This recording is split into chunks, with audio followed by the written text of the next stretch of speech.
The thing that really inspired me to play guitar was Steven Adler had an electric guitar at his house when I first met him when we were about 13, 14 years old.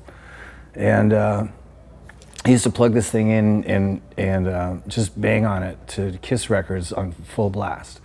That in itself was very exciting. And so I opted to play bass. Since he was playing guitar, I was going to play bass. And I went around to a local music school. I didn't have an instrument. And went in there and talked to the teacher, and I said, you know, I want to learn how to play bass. And he just sat me down and tried to ask me a few questions, trying to sort of figure out what it was that I was really getting at, what I wanted to achieve. And while he was talking to me, he was playing some Eric Clapton licks, I think Cream licks on electric guitar. And I was like, that's what I want to do, because I really didn't know that much about guitar at the time. And so that was it. And then I switched over to guitar, and my grandmother gave me a beat up old Spanish acoustic that had one string on it. I started learning on the one string. There was no stopping me at that point. I was so obsessed with it. No matter what obstacles or hurdles there were, I never accepted no for an answer, and I just kept at it. I'm still inspired really by the same guitarists I was inspired by when I first started. Jimmy Page, Joe Perry, Brad Whitford, Jeff Beck, Eric Clapton, Keith Richards and Mick Taylor, Billy Gibbons, Joe Walsh. Those are like, off the top of my head, the main guys I was listening to at that point. When I used to buy records from different bands that I was interested in, I didn't go and buy their studio records, I bought their live albums. So I was definitely into the sort of like, you know, crazy live performance kind of thing, you know, that sort of attack.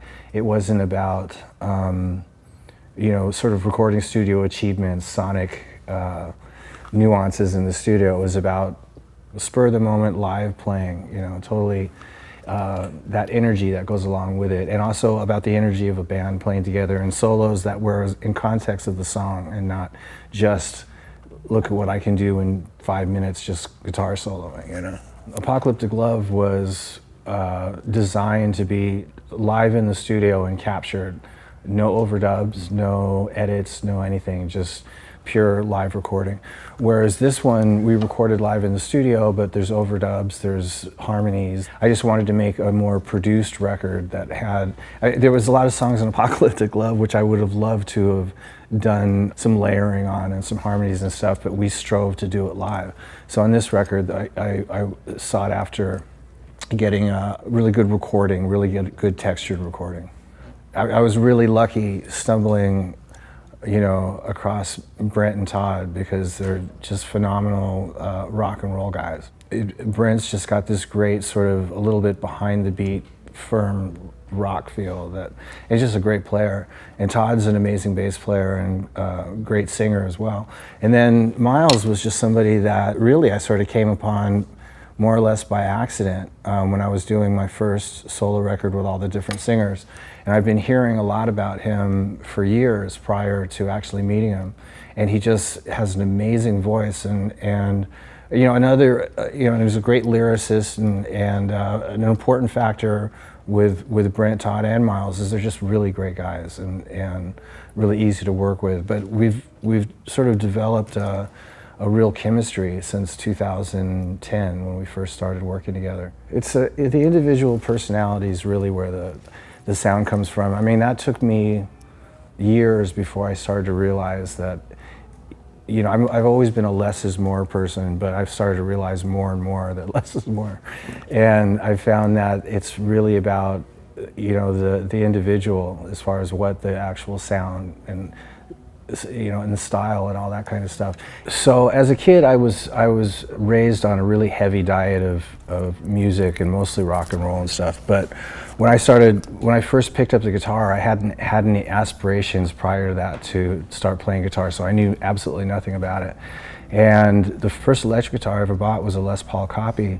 And a lot of guitar players that I liked played Les Pauls. So it was, I think essentially it was just a cool looking guitar that I gravitated towards.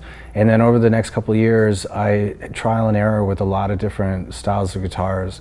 And at that point I started to really identify more with a guy playing a Les Paul and what that sounds like, and a guy playing a Strat and what that sounds like.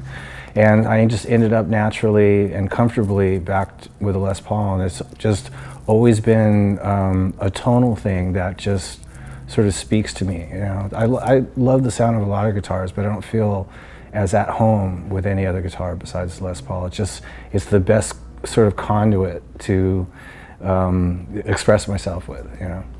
Back in 1986, when I did the Appetite for Destruction record, my manager gave me basically it was a copy of a Les Paul 59.